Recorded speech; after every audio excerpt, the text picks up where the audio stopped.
Bonjour, je m'appelle Alexandra Ferry et je serai votre présentatrice tout au long de cette émission. Aujourd'hui, nous allons discuter d'un mur tristement célèbre, le mur de la frontière entre le Mexique et les États-Unis. Même s'il a un aspect économique, c'est aussi un problème éthique qu'il représente. Comme vous le savez, le président des États-Unis a fait une promesse durant sa campagne électorale qui était de supprimer l'immigration. Selon lui, il y aurait plus de 181 millions d'immigrants mexicains qui sont sur le territoire américain. Pour illustrer ce propos, le groupe 3 a choisi le film « Norteado ». Pour résumer simplement, Andrés Garcia, jeune fermier mexicain, souhaite passer le mur qui sépare le Mexique et les États-Unis pour aller tenter sa chance aux USA. Pour ce faire, il fait appel à un passeur mais il se fait rattraper en passant par une patrouille de la police américaine. Il sera placé en détention puis expulsé.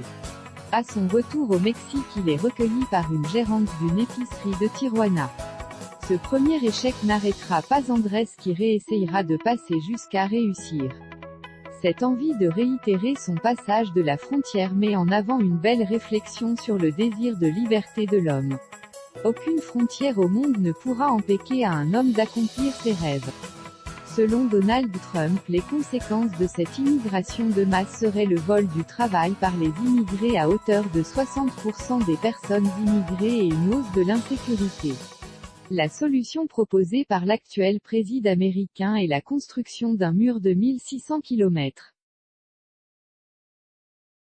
Face à cela, les trois questions suivantes se posent.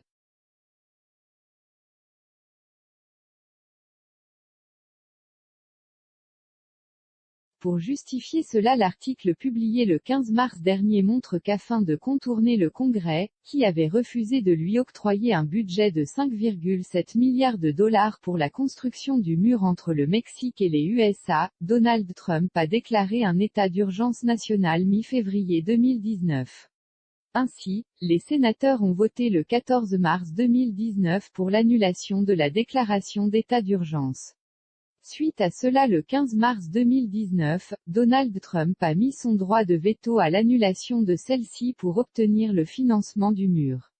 Les limites de l'article, la déclaration doit à nouveau passer devant le Congrès le 26 mars 2019 et a échoué à contrer le mur de Trump. Cependant, seulement $1 milliard est débloqué pour le mur. Ainsi, Donald Trump fait une pression commerciale au Mexique pour parvenir un jour à construire son mur car il ne peut actuellement le construire par manque de financement. Il mélange immigration et commercialisation. L'article ne parle pas de l'impact économique du mur. Il met en avant l'impact humanitaire en pointant du doigt les migrants en les comparant à des criminels. Il ne prend pas en compte le point de vue des migrants qui sont partis vivre aux USA. Le lien entre les deux documents. Les personnages de l'article et du film ont des idées bien différentes puisque pour rappel Andrés Garcia souhaite passer le mur entre le Mexique et les États-Unis.